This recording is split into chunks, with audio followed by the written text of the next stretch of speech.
Thomas didn't believe in fairy tales, least of all ones that ended with the words, terminal leukemia. Yet, there he was, a husk of a man trapped in a sterile hospital room, death painting itself in vivid streaks across his thinning blood. Then came Lilith, no merciful angel, but a creature crafted from moonlit shadows and ancient lust. He didn't hear her enter, just felt the air grow colder, denser.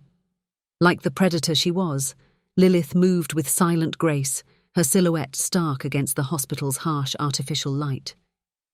"Such a shame," she whispered, and he shivered despite the clinical room's heat. Her voice was a caress, laced with something that ignited a despairing hunger deeper than the gnawing disease. "They don't appreciate the poetry in loss, in blood that sings its finalaria." Thomas closed his eyes. Was this madness or the morbid fantasy born from a dying mind? Yet madness held no comfort, no possibility. When he opened his eyes again, she was inches away. He should have recoiled, should have cried out for help, but instead his gaze clung to the impossible line of her throat, the pale skin begging for the sharp counterpoint of blood. "They won't save you," she murmured, head tilting. "These tubes, these pills, a feeble performance against the inevitable end." He licked lips gone cracked and bloodless. "What are you?" Lilith smiled, sharp teeth catching the light. "The answer to a hunger you barely comprehend, Thomas." His laugh was a croaking thing, devoid of humour. "My hunger is only for life."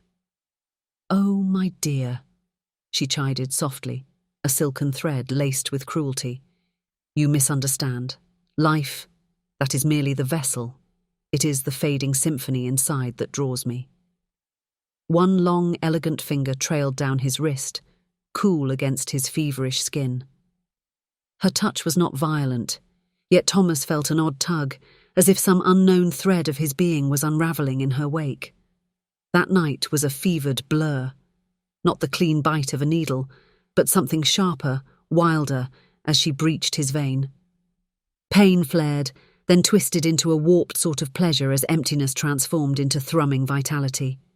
It was wrong, monstrous, the stuff of nightmares.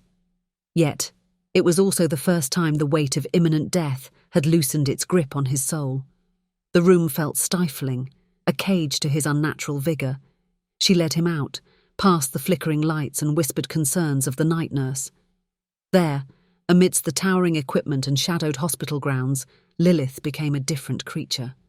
An abandon bloomed in her, wild and ancient as the moonlight kissing her alabaster skin. "Yours is a hunger of the dying," she said, voice now an intoxicating rhythm against his throbbing blood. "Mine, well, mine is far older." The sight of her feeding, it should have been horrifying. The monstrous transformation, neck lengthening, fangs glinting, yet Thomas felt only fascination, a dreadful sort of awe. Then, her gaze on him, an invitation as potent as any spoken word. With a tremor, he knelt. It was his blood that sustained her, his essence mingling with hers. But even in his weakened state, a different hunger had been roused. This time, the gesture was not one of abject surrender, but twisted possession. With shaking hands, he pressed to the taut skin of her inner thigh, found the frantic drumming of her pulse. Lilith's gasp caught in her throat, eyes alight with an echo of his desperation. It was bloody, visceral. No gentleness, only a shared thirst for something dark and impossible. This was more than feeding, more even than survival. It was a monstrous act of communion.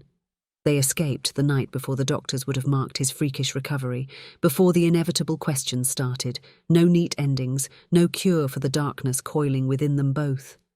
But Thomas carried with him more than just his warped life.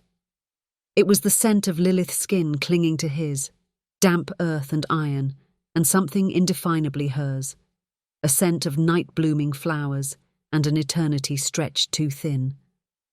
It was the memory of her cry, a jagged edge to that immortal voice that resonated inside him like a bell tolling. It wasn't hope, nor salvation, but an understanding that there was only darkness waiting in the wings. The leukemia still pulsed in his veins, but now it felt like just one movement in a symphony of the grotesque. Perhaps he had merely exchanged one doom for another. In a world gone mad with normalcy, this insanity felt perversely right. In this dance of the absurd, at least they wouldn't face their end alone.